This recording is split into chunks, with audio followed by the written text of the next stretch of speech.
ابابیل کیا قاعدہ ہوگا؟ حروف لین کیوں؟ یہ ساکن سے پہلے زبر آیا ہوا ہے، اس لیے یہاں پر حروف لین کا قاعدہ ہوگا اور جلد نرمی سے پڑھا جائے گا۔ اور کیا قاعدہ ہوگا؟ اظہار حقیقی کیوں؟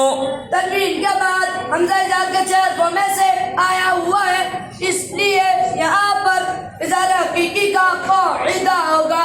اور نون ساکن یا تنوین جلد پڑھا جائے گا، نہ کھینچا جائے گا، نہ گننا ہوگا، جیسے طیرن ابابیلا۔ اور کیا قاعدہ ہوگا؟ حروف مدہ کیوں؟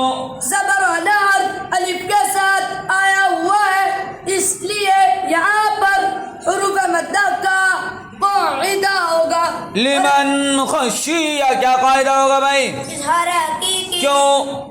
نون ساکن کے بعد قاعدار کے 4 حروف میں سے آیا ہوا ہے، اس لیے یہاں پر اظہار حقیقی کا قاعدہ ہوگا اور نون ساکن یا تنوین جلد پڑھا جائے گا، نہ کھینچا جائے گا، نہ گننا ہوگا، جیسے لیمن خشیہ۔ فمن عفیہ کیا قاعدہ ہوگا؟ اظہار حقیقی کیوں؟ نون ساکن کے بعد حمزہ کے 4 حروف میں سے آیا ہوا ہے، اس لیے یہاں پر اظہار حقیقی کا قاعدہ ہوگا اور نون ساکن یا تنوین جلد پڑھا جائے گا، نہ کھینچا جائے گا، نہ گننا ہوگا، جیسے فمن عفیہ۔ کفواً احد کیا قاعدہ ہوگا رے؟ حقیقی کیوں؟ تنوین کے بعد حمزہ اظہار کے 4 حروف میں سے آیا ہوا ہے، اس لیے یہاں پر افعال حقیقی کا قاعدہ ہوگا اور نون ساکن تنوین جلد پڑھا جائے گا، نہ کھینچا جائے گا، نہ گننا ہوگا، جیسے کفواً احد۔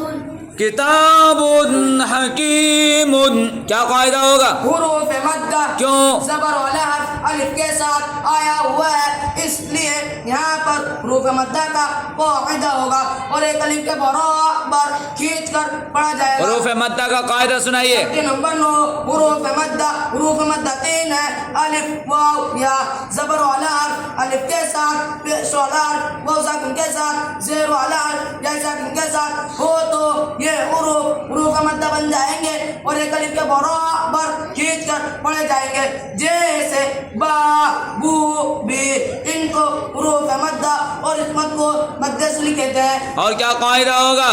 اظہار حقیقی کیوں؟ تنوین کے بعد حائزہ کے 4 حروف میں سے آیا ہوا ہے، اس لیے یہاں پر اظہار حقیقی کا قاعدہ ہوگا اور نون ساکن تنوین جلد پڑھا جائے گا، نہ کھینچا جائے گا، نہ گننا ہوگا، جیسے کتاب حکیم۔ من غیرہ کیا قاعدہ ہوگا بھائی؟ اظہار حقیقی کیوں؟ نون ساکن کے بعد غیر نثار کے 4 حروف میں سے آیا ہوا ہے، اس لیے یہاں پر اظہار حقیقی کا قاعدہ ہوگا اور نون ساکن یا تنوین جلد پڑھا جائے گا، نہ کھینچا جائے گا، نہ گننا ہوگا۔ اور کیا قاعدہ ہوگا؟ حروف لین کیوں؟ غیر ساکن سے پہلے اور کیا قاعدہ ہوگا؟ حروف مدہ کیوں؟ سلا کیوں؟ ہاں کے نیچے کھڑی زیر آئی ہوئی ہے، اس لیے یہاں پر مد سلا کا قاعدہ ہوگا اور ایک کتاب حکیم کیا قاعدہ ہوگا بولیے؟ حروف مدہ کیوں؟ زبر والا حرف الف کے ساتھ آیا ہوا ہے، اس لیے یہاں پر حروف مدہ کا قاعدہ ہوگا۔ اور کیا قاعدہ ہوگا؟ سارے حقیقی کیوں؟ تنوین کے بعد حائزہ کے 4 حروف میں سے آیا ہوا ہے، اس لیے یہاں پر حروف مدہ کا قاعدہ ہوگا اور ایک الف اور کیا قاعدہ ہوگا؟ حروف مدہ کیوں؟ یہ ساکن سے پہلے زیر آیا ہوا ہے، اس لیے یہاں پر حروف مدہ کا قاعدہ ہوگا اور ایک الف کے برابر کھینچ کر پڑھا جائے گا، جیسے کتاب حکیم۔ عذاب غلیظ کیا ہوگا؟ حروف مدہ کیوں؟ زبر والا حرف الف کے ساتھ آیا ہوا ہے، اس لیے یہاں پر حروف مدہ کا قاعدہ ہوگا اور ایک الف کے برابر کھینچ کر پڑھا جائے گا، جیسے عذاب غلیظ۔ اور کیا قاعدہ ہوگا؟ اظہار حقیقی کیوں؟ تنوین کے بعد غیر اظہار کے 4 حروف میں سے آیا ہوا ہے، اس لیے یہاں پر اظہار حقیقی کا قاعدہ ہوگا اور نون ساکن یا تنوین جلد پڑا جائے گا، نہ کھینچا جائے گا، نہ غنہ ہوگا، جیسے عذاب غلیظ۔ اور کیا قاعدہ ہوگا؟ حروف مدہ کیوں؟ یا ساکن سے پہلے زیر آیا ہوا ہے، اس لیے یہاں پر حروف مدہ کا قاعدہ ہوگا اور ایک الف کے برابر کھینچ کر پڑھا جائے گا، جیسے عذاب غلیظ۔